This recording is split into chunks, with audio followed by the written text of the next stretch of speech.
And his pitch, Bernard lifts it high into center field. Back is Blanford. Blanford at the warning track at the wall. It is gone.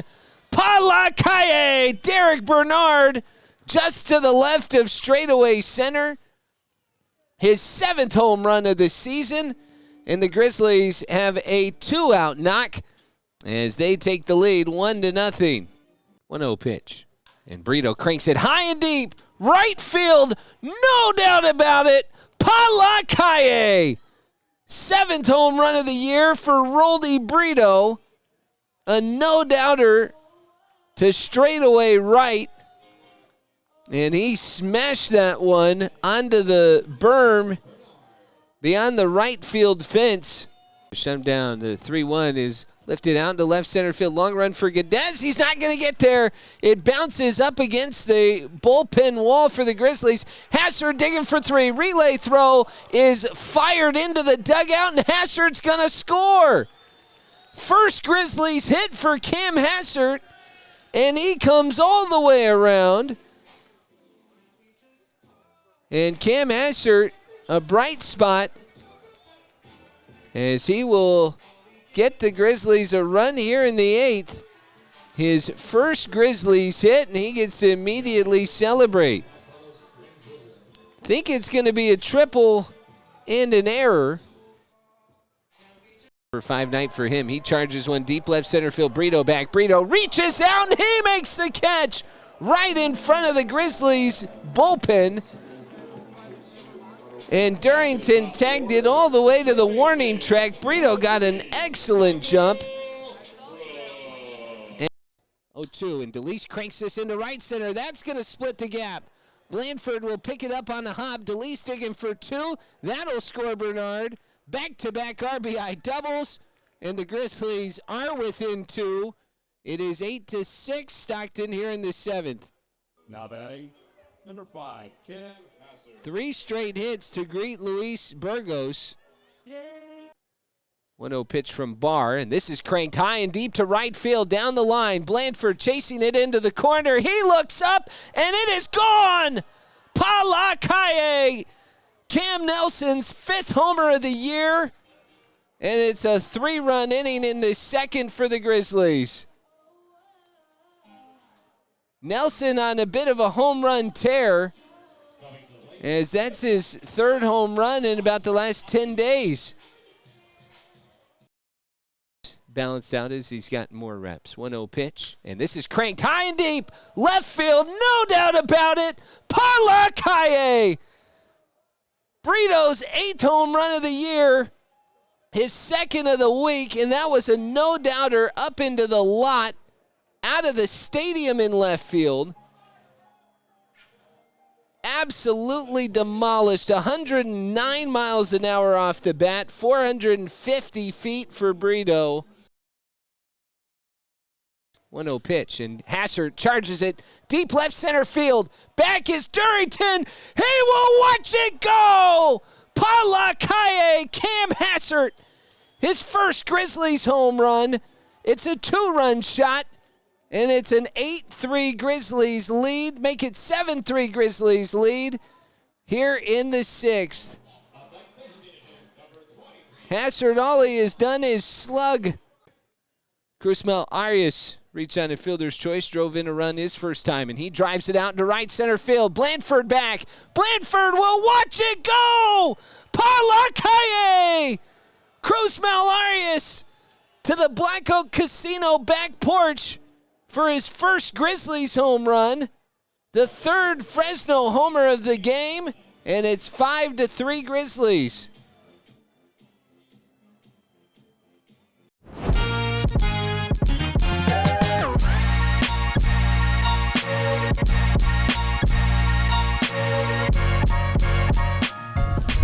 Welcome back to In the Den, here with one of the newest Grizzlies pitchers, Griff Hughes. Not just new to the Grizzlies, but new to the Rockies organization. You came in, made quite the impact with a start in Visalia, and then next outing you go get a save. So talk a little bit, first of all, your journey. Let people know, I know you're from Texas. What was it like growing up there? It's a football state, so how did you get involved with baseball? Yeah, so my dad coached at a junior college in Texas. Coached at Cisco Junior College. He was there until I was 14. I grew up on the baseball field. Like, our house was 100 yards from the baseball field, literally. So life was, baseball, and that was it. And my mom was never a big fan of football. She didn't want me beating my brains up, which, kudos to her. It worked out for me. And so 14, we left Texas. We moved to Knoxville. And, the talent there was crazy. I can remember the first time I was in 8th grade watching a kid that was like 6'2", throw 90 miles an hour. I'm like, this is not where I was just at. I went to Carson Newman University, same school as Jonesy, which is really cool, getting to, kind of interact with somebody from the same spot as you. Coach Griff kind of took a flyer on me, kind of fat and out of shape out of high school, like throwing 82, 83 miles an hour. And just over the course of 4 years, kind of worked myself up to be able to get out of there. I spent a year and a half in Evansville, Indiana in the Frontier League. I was signed by the Blue Jays last year. I was there for the end of the year, got released. I went back this year. I made one start, and now we're here. Talk about that process. Let's actually back up to junior college baseball, because I spent some time covering junior college baseball, and it's near and dear to my heart because it's a grind. And I think, for all the bells and whistles that we now have in professional baseball, you appreciate it that much more, especially the folks that go through where you're on the bus for 8 to 10 hours just going to your next game. And maybe sometimes the facilities aren't always the best at the places that you go to. How did you learn, and especially with a coach or a dad, how did you learn, and what did you learn about the game that you don't take for granted now? Man, that's a great question. I think I learned a lot about him. Just like, there's a lesson he told me very early on. It was him and my mom both, but it was like, my mom tells the story really good, but I was probably 7 or 8, and we had gone to a game, and our best friends lived across the street. And my mom she's a professor, so she was like grading, and my dad was recruiting, so they couldn't go to the game. And I can remember like going to the game and like being sad the whole time, crying, like my parents aren't here. And I can remember my dad was like, if you're playing the game because you want us here to watch you, and you're like here for the attention, like you're doing it for the wrong reason. Like, do it because this is something you want to do, not because you feel like there's people egging you on, telling you have to do it. And so, I kind of took that with me, right? Going to a Division II school, it's not ideal, right? Like the facilities were good, and Coach Griff was one of the like most highly touted coaches in the country, right? But knowing that you always feel like there's more, but like being with a dad that was like, man, just kind of enjoy where you are, be where your feet are, have fun. He's coaching in a junior college now in Knoxville. They just started Pellissippi State, and his big deal with our guys now is like just have fun, man. Like, if you can play fun and have joy in this game, like, it's going to take you a long way. And so kind of those two things together of like wanting to be here and also trying to find joy in it every single day have kind of rocketed this to where, like, do I have the most talent in the world? No, but bringing that to the field every day has kind of changed things. We also share the Division II background as well, and we've talked about this a little bit, but there's not always chances, and especially with the way the draft has changed in recent years, it's not, a 50th round flyer that they'll take on you. You have to go keep playing. So for you, when you were done at Carson Newman and you thought about playing independent baseball, talk about maybe how that love and how that lesson spurred you to keep going. Well, so my dad played independent league in the same league as Gary too, which is cool. Like, so funny, right? Like, just connections. Baseball is such a small world, right? I was probably in that league as well. But Texas, Louisiana league, and so he played, and so he was always like, dude, go do what you want. Like, if you want to do it, do it. Obviously, it doesn't pay well, but like, do the thing. And so I sent emails and did video, and I reached out to coaches and managers and GMs, and I had a really good senior year, and I thought I had a chance to. I knew I didn't have a chance to get drafted. Like, I was just being realistic. Because I played with 2 other guys that were definitely better than me that year, and they didn't hear anything. I was like, all right, if they're not hearing anything, I'm not hearing a word. And so I sent all this stuff out, and I can remember I was in the middle of, like, I really love playing baseball. I want to stay in it, my degree was in communications, so doing something kind of like how you're doing would be like, you know, that would be the next step for me, is what I wanted to do. And so I'm applying for jobs, and my fiance now, we were sitting in my room and I'm showing her like, you know, these are the jobs I applied for, and I told her about all the baseball stuff that I did, and she literally took my laptop and closed it and was like, you know what you want to do, go do it. And I think from that moment on, like, you know, I knew I always had people behind me, but realizing that the core people in my life, you know, were backing me regardless of the decision I made, kind of told me like, all right, go do this until you've decided that you are done, not until, you know, conventionally people your age are like getting a job and doing all this stuff. It's like, dude, go until you feel like you can't anymore. And I thought that was really important. So you do end up playing independent baseball. You get signed by the Blue Jays. Mm-hmm. You go back to independent baseball. What now with the fiance? Yeah. Like the stakes are a little bit higher. So Yeah. even when you have that support, and you touched on it a little bit, but Yeah. even when you have that support, I think that's something people don't understand. Of like, Yeah. the money isn't great where you guys are buying a house in Fresno or Denver or wherever. Yeah. Like, you're just trying to make it to the next day. So how do Yeah. you go about your work right now, and how is it that you still enjoy it when maybe the stakes are a little bit higher? Yeah, I think the good thing is that she's very understanding. So her dad played in the NBA. Okay. And so he's the support. I think it was really hard early on. Like I went away for one summer after my junior year of college, and that was like the first summer that we'd really spent like separated, and that was really hard because, you know, you've never done it before. Yeah. And I think over time, like, we've just kind of built this relationship of like, I'm so happy that she's living her dream, right? She started her master's program on Monday.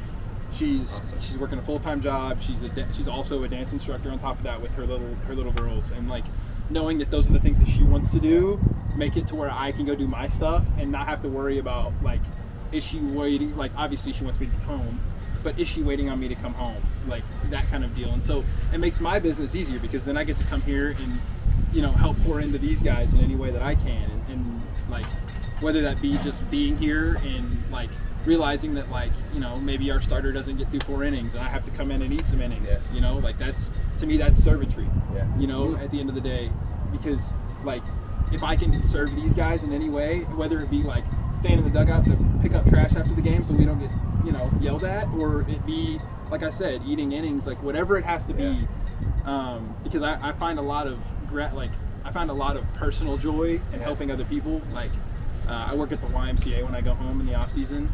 I work with the kiddos, and I work the desk, and just like that part of my life, I can bring that here when, like, you know, it's so easy to just get caught in the monotony of like the, you know, show up, throw a ball, go home, and being able to kind of focus on that. And like you said, like, adding the piece of having the fiance, there is extra stakes there for sure, but knowing that like she's gonna love me and support me and push me to do this. When I got released by the Jays, she was like, I was like, man, do I want to go back for another year? Like, and she was like, dude, what are you talking about? And not because she wants to be like the MLB wife, but because she understands that, like, you know, I'd worked so hard to get to where I'm at. Like, she wasn't telling me like I had to go, but it was like, you really have to think about this. Like, don't just let this happen to you and you just take the punch and, you know, roll over. And so I couldn't ask for a better, you know, partner in this life. And I know this isn't baseball talk specifically. No, that's great.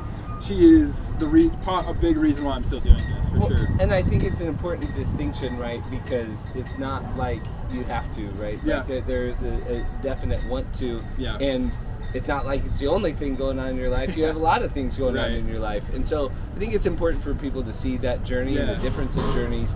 But, you know, we talk about all the ways you are on the field, and you are a caring dude with a lot of people who support you. Yeah. But you're also really competitive on the field. And we see the passion come out. Where did that start? Where did you first start noticing? How does that get you going? And when did you start building off that? So, a big deal at Carson Newman was, and like, I'd always kind of pitch with some passion, right? Because I always thought that, like, the pitchers that always got fired up, I always thought that was really cool. And like, it's not, you know, the cool thing, like, it's not like the baseball thing to be like, you know, fired up, right? Like, I think about the guy that I always thought was really cool when I was in like high school. It was bad because I think he has a job still, was James Karinchak. I don't know if you know who that is. The Guardians. And like, he would get super fired up, and like, he would never yell at the other team, but he would always like get really fired up, and I was like, that's really cool. And then other guys would be like, yeah, that's really stupid. Yeah, guys, super dumb. Like, I'm keeping that to myself. But I got to Carson Newman, and Coach Griff is so big on passion and energy. Like, if you show up to the ed field every day and you have passion and energy for what you're doing, you're gonna go a long way. And our practices every day, ultra competitive. We're playing like defense games against each other. Our like everything is full out. It's like you're throwing as much energy. You should leave the field every day exhausted, not because of the like we've been running for forever, but because everything you do is done 100%. Yeah. And like when everything turns into a competition on the field, like that part becomes easier, right? But also at the same time, like now my nature as a human has turned into being competitive about that kind of stuff. Like off the field, I can be whoever I want to be, but as soon as those white lines are crossed, one of the big things he preaches are like, man, like go just be a competitor. And I think a big deal was we talk about doing it for the guys in our dugout. And so it would be like, you know, I might get fired up, but I'm never ever going to turn and point and look at that dugout and be like, you know, point at you. It's like, you know, I come in and like I think about this one the other day. Like we came in, we were in like Elsinore. I came in bases loaded, nobody out, and all 3 runs scored. None of mine scored. And like guys like, hey, great job. And in the back of my head, I'm like, that feels like a failure. Yeah. Because right, we talked about the servitude aspect. Is like that's that guy's number. Right. And so the competitiveness definitely comes from Carson Newman and Coach Griff constantly pouring into us and being like, listen. And like I said, I might not be the most talented guy in the world. You got to find something to get you over that hump. Of like, man, I don't feel good today. I'm tired. We're on the road. I haven't eaten good food today. You know, whatever it may be. Like, you got to find something to get you over that hump. And it's not. I wouldn't say it's a persona, but just like the being able to snap into that, like, you know, going one pitch at a time, but realizing that at the end of this thing, that like, I get to enjoy it with my guys in the dugout. It's a big deal. So many people talk about flipping the switch, and it really is that part. And you did a great job, by the way. Talk about communications. The one thing you're not supposed to do is ask 3 questions in one, and you answered all of them, so we appreciate that. But it is multifaceted. I appreciate when you talk about all these different roles that you have stepped into. Already starter, long reliever, closer. You've checked pretty much all the situations in a handful of outings. What do you enjoy the most? Which one has brought you, not just in your professional career, but over the course of your career period, which one have you enjoyed the most? I've always loved the leverage inning, whatever it may be, like guys on base, nobody else. Like that to me is like, I love when I come out and like it's thumping. Like that's, because, you know, we don't get, our day-to-day life as humans are like so, not monotony, but like there's not a lot of like, You gotta stay more level. Right. And I don't ever feel like there's a point where it's like, I don't know what it feels like to be at war, but that's about, I feel like as close as like, you know, somebody's, you know, you're fighting somebody and that's, you know, maybe your box, but like that adrenaline of like. Different stakes. Right. You gotta win. It's mono, right? That has always been a big deal to me, but the role to me has never really mattered. Pitching at Carson Newman, like Coach Griff, he was so big on like we had starters and relievers, but over my time there, like by my junior year, I was like, what does he want me to do? And you know, we had a meeting one time. I don't even know if he'll remember this, but it was like I sat down in his office and I was like, hey, so am I going to start? Because I had a really good fall, and he was like, no. And I was like, all right, well, he's our closer. That's our setup guy. Like, am I just going to be long relief? And he was like, you're going to do whatever I need you to do. And I was like, okay. And that year I led the conference in appearances. I would open the midweeks, and then I would finish games or, you know, throw middle innings on the weekends. It didn't matter. My senior year, there's an interview somewhere on the internet, but it was spring break and all of our redshirts had gone home, and I was the guy in charge of the music, comm major. And so I'm in the press box doing walk-up songs. So it's like our non-conference team comes down from up north. We think we're going to beat the crap out of them. And it's like a 1-0 game in the 5th inning, and they come up in the press box. We're like, hey, we need you in the bullpen right now. And so put my pants on, throw my jersey on. I go down there, and I'm like, all right, let me move around. They're like, hey, you got 3 batters. You're going in the game. And so I think that has really prepared me for the professional career of like, you know, oh, you want me to start in Visalia? That's fine. You want me to, you know, come in a 10-0 game at home? That's cool. Oh, you want me to close this game? Fine. Like, it's like, at the end of the day, pitching's pitching, right? And at the end, like I talked about it being servitude, like it's bigger than just me and the role that I've been put in. And I think sometimes we forget that. Like, it's so easy to just be like, I have 2 bad starts. Okay, now they put me in the bullpen. Like, you know, it is what it is. And so the role, obviously, I like the leverage stuff. That's always, it's selfishly, I know that's where I want to be. But knowing that it doesn't matter to me, it's whatever they need me to do is the big deal for sure. Well, we appreciate you doing this and taking time out. Yeah. Griff Hughes, great to get to know you, and great to have you here in Fresno. Thanks for having me, brother. Griff Hughes, we'll be right back with more In the Den right after this.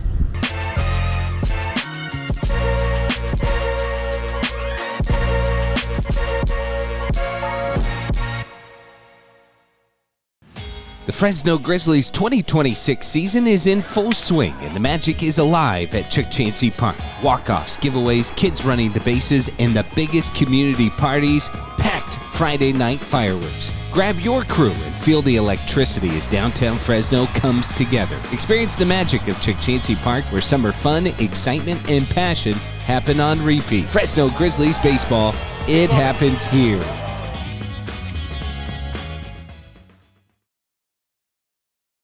Mixed in there in the first pitch. Nelson lifts it into right field. Back goes Turley. Turley at the warning track. He's looking up. Palakaye! Leadoff home run for Cam Nelson on the first pitch of the game. His 6th homer of the season, his 2nd leadoff homer of the year, and his 4th homer in July. What a start for the Grizzlies. Fans not even into their seats. Really drive the ball to any part of the field. 1-2 pitch. And he drives this out into left. High line drive. Back is Nankiel looking up, and it's into the Stockton bullpen. Palakaye. 7th home run of the year for Wilder DeLeese. This one to straightaway left field. And the Grizzlies picking up where they left off last night. They have 2 first-inning home runs tonight against Corey Braun. And it is 3-0 Fresno. The win tonight. 2-2 pitch. Breaking ball. Fandant, strike 3. Brady Parker with another K. 1-2 pitch. Mendez cranks it high and deep. Right field. Turley back at the warning track. It's gone. Palakaye.